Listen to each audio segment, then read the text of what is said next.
Barricade কিন্তু সরিয়ে ফেলার চেষ্টা করছে এই ছাত্র জনতা। ছাত্র জনতা দাঁড়িয়ে রয়েছে এবং তারা বলছে যে আওয়ামী লীগের কেবলা খ্যাত এই ধানমন্ডি ৩২ তারা কিন্তু ঘুরিয়ে এখানে কিন্তু একটি খেলার মাঠ কিন্তু গঠন করবে।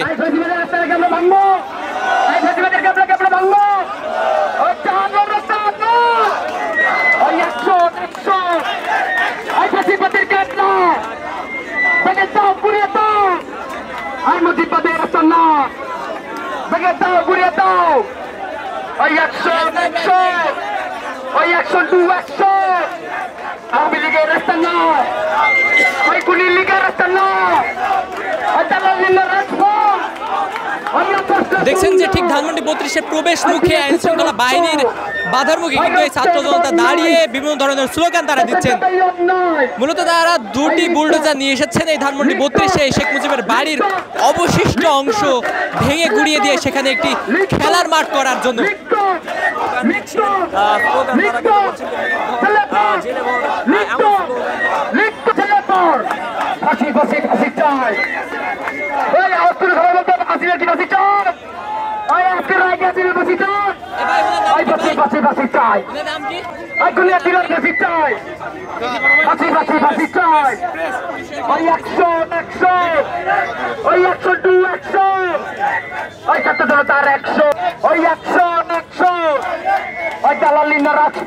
দর্শক যেমনটি দেখছেন ছাত্র জনতা কিন্তু পুলিশের সাথে কথা বলার চেষ্টা করছে এবং রাস্তা না ভেঙে দাও গুড়িয়ে দাও আওয়ামী লীগের রাস্তা না ভেঙে দাও গুড়িয়ে দাও মুজিববাদের রাস্তা না জালো রে জালো 100 100 100 200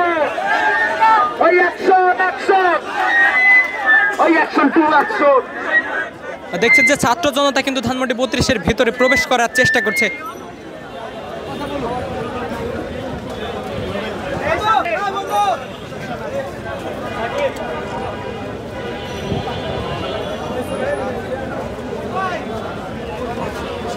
এবং এখানে আইন শৃঙ্খলা বাহিনীর পাশাপাশি সেনাবাহিনী কিন্তু মোতায়েন করা হয়েছে।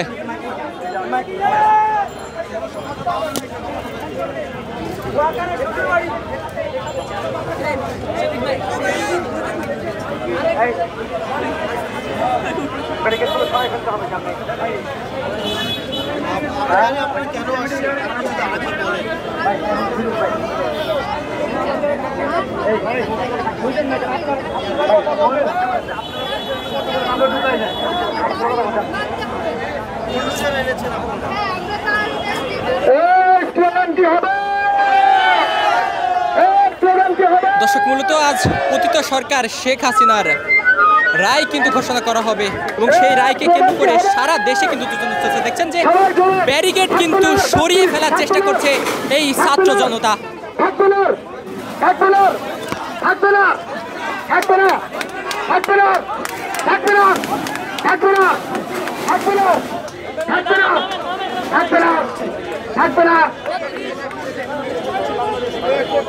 আইনশৃঙ্খলা বাহিনীর এই ব্যারিকেড সরিয়ে ভিতরে প্রবেশ করার চেষ্টা করছে ছাত্র জনতা।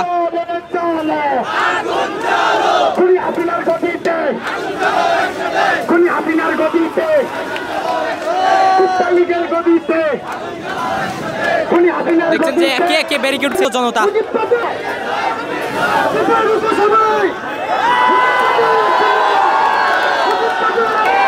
আইন শৃঙ্খলা বাহিনীর ব্যারিকেড ভেঙে ধানমন্ডি ৩২-এর ভেতরে প্রবেশ করেছে শিক্ষার্থীরা, বিক্ষুব্ধ জনতা। দেখছেন যে সেনাবাহিনীর বাধার মুখে কিন্তু তারা দাঁড়িয়েছেন। এবার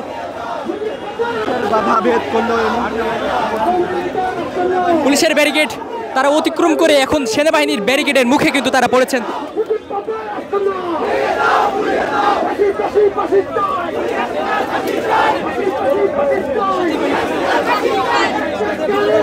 দর্শক মূলত এই বিক্ষুব্ধ ছাত্র জনতা ধানমন্ডি ৩২-এ শেখ মুজিবের বাড়ির যে অবশিষ্ট অংশটুকু রয়েছে সেই অংশটুকু ভাঙার জন্যই ধানমন্ডি ৩২-এর ভিতরে কিন্তু প্রবেশ করার চেষ্টা করছে এবং তারা দুইটি বুলডোজার নিয়ে এই ধানমন্ডি ৩২-এর যে মূল ফটক রয়েছে সেই মূল ফটকের সামনে প্রধান সড়কে তারা অবস্থান করছে। ভাই আপনাদের সবার প্রতি একটাই অনুরোধ, আপনারা যে কারণে আসছেন আমিও সেই একই উদ্দেশ্যে আসছি। কিন্তু প্রশাসনকে আমরা কোনোভাবে আমাদের মুখোমুখি দাঁড় করাবো না। সেনাবাহিনী, পুলিশ তারা আমাদের নিরাপত্তার জন্য, তারা ধানমন্ডির নিরাপত্তার জন্য না। তারা তাদের প্রোটোকল মেনটেন করছে, তারা চাকরি ঘুরে তারা নাচছে।